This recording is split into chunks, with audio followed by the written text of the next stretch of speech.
Hey there, responders and RMPs. Chrissy Brooks here with Hypothetical for week ending 7/26/2025. I did want to let you guys know I am on vacation next week, the week ending 7/26 of 2025. So if you have questions, please reach out to Joni Jonesgard. She is very, very knowledgeable with these hypotheticals and knows what's going on. So please reach out to her if you guys have any issues. But let's go through this week's hypo. All right, so here's our decision tree. We're going to work through the decision tree and our response sheets. We're going to read every word out loud because you know what? It's good practice and it's going to keep your mind fresh. Here's our situation. A box has broken open in a trailer and lots of small white pills are spilling onto the floor. You find 10 bottles marked hydrocodone 30 count inside that are broken open and spilling the pills out. There are no fumes that irritate the skin, no visible fumes, smoke, or irritating odors. From the quick reference guide, we know that hydrocodone is a Schedule 2 through 5 prescription medication that is DEA regulated. Answer the questions below based on the scenario. So which box on your decision tree is this going to lead you to? I'm going to go ahead and pause the video here and let you guys go through your decision tree, and we'll be right back. All right, so as you work through your decision tree, our first box up here is going to be nose, which is going to take us over here. And this one is potentially something that's unknown. So we're going to say yes to this one. Come over here. Again, nothing that's prohibited in our system. Nothing on this one that's allowed in the system, but we don't clean it up.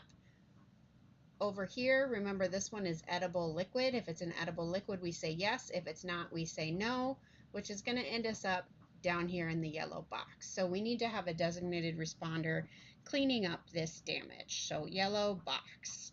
And then response or containment sheet that we're going to go to. Well, if we go back and look, we don't have a diamond hazard label, right? So which response sheet are we going to use? We're going to use the no label or unknown response sheet. And then what do our response or containment sheets tell us to do? Well, let's go to that no label on box or unknown. In the interest of time, you guys go ahead and read this up here. In the interest of time, I'm going to skip to down here. So wear your goggles, boots, apron, and gloves using the silver shield inner liners. Keep all sources of ignition away from the substance. Avoid creating friction or sparks. For solids, no absorbent is required for solids. Clean up all spilled solid material and ensure all spill residue is removed.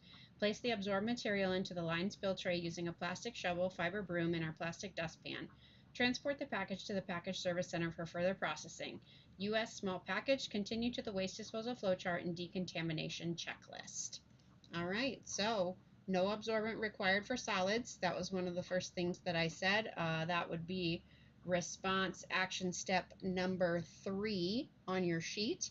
No absorbent required for solids, and that's what these pills are. They're solids. All right, moving on to our next step. This one, can you sign into the MFA page with your RACF and token? I know a lot of people's profiles are getting deleted.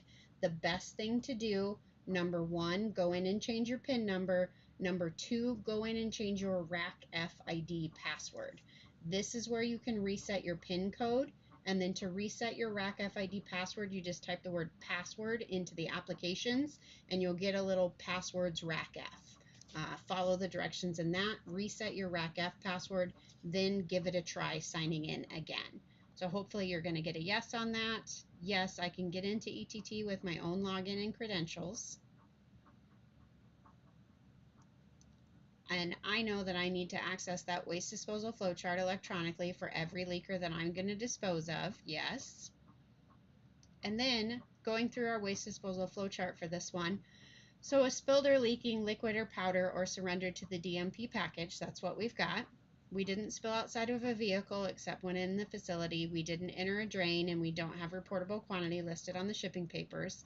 Does the spilled product fall into one of these categories? Contains nicotine or other acute hazardous waste, biohazard substance or biomedical, pressurized DEA controlled substance. That's what we've got. We have a DEA controlled substance on our hands because we know from our previous work with the waste disposal flowchart that hydrocodone is listed as a Schedule 2 through 5 DEA regulated item. So I wanted to go to Appendix P and kind of show you guys what it looks like here. Let's see if I can get it to come up. There we are. So here is your Appendix P. It's page 86 of your quick reference guide. And so as we're going through this, it's telling us, so additional regulations are going to apply to damaged packages identified as DEA controlled substances. It's critical to assess whether a damaged package contains a DEA controlled substance before proceeding with disposal through the DMP. So our initial handling instructions, we're going to place this in a secure storage. So we're going to lock it up in a manager's office, maybe in a cage if you guys have a hazmat cage, or if you have a maybe an overgoods cage, something like that. We're going to want to secure this package. If it's leaking, we're going to store it in the DMP with appropriate containment measures.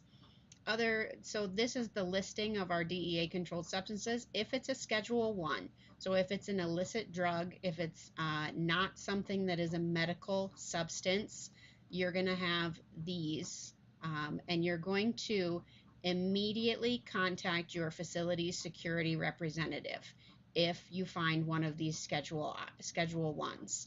We have a Schedule 2 through 5. Those are going to be the prescription medications. So things like opioids, sedatives and stimulants, fentanyl, which we do not process. We immediately contact our security supervisor, or euthanasia solutions. So we're going to enter it into ETT. If the item's not found, if the item is found, we're going to follow non-regulated item disposal procedures for non-non-nons. We're going to obtain our temporary ID. Then we're going to wait until Veolia comes back on our unconfirmed summary. Veolia is going to come back on the unconfirmed summary and tell us that this is a regulatory managed item. So on that unconfirmed summary in the notes section, it's going to tell you that this is a regulatory managed item. Once you get that message, that regulatory managed item, that means that it's a DEA controlled substance. So if DEA controlled, we're going to place the item inside of a 5-gallon bucket, affix the temporary ID label to the bucket, store the item in our DEA secure area using proper bag and tag. Then we're going to contact our environmental coordinator. So our environmental coordinator is going to coordinate the disposal or the pickup of these DEA controlled substances for us. It gives us our CEC responsibilities, gives RMP responsibilities, and then lets us know the corporate environmental program will coordinate pickup and disposal via an approved vendor. So that's how we're going to ultimately get this DEA controlled substance out of our building. I wanted to go through this with you guys because we are seeing more and more of these both illegal and legal prescription medications coming through our system. So I wanted to make sure that we were all on the up and up, knowing what we needed to do with that. So as we go through our waste disposal flow chart, we ended up in the red box. And then what do you do with RCRA clean containers? You throw them away. And then what resource do we use that tells us how to respond to leaking packages? That's going to be our decision tree. That's going to tell us how to respond. I have completed my DOK for RMP and responder. Hopefully you've got your DOK done already because we are in the last week of the month. And everybody's favorite page, go ahead, use the drop downs to find your information. Again, if you are not listed on here, get in touch with either your health and safety supervisor or your transportation compliance coordinator to make sure that your respiratory indicator is turned on. And that's all that I've got for you guys today. I hope everybody has a really great week. I look forward to seeing you guys again next week when I return from vacation. And again, just a reminder, I am on vacation, so please reach out to Joni Jones Guard if you have any questions about hypotheticals. If you've got somebody in your building that's on vacation, something like that, let Joni know. She'll take care of you guys while I'm away. Have a great, safe week. See everybody next time.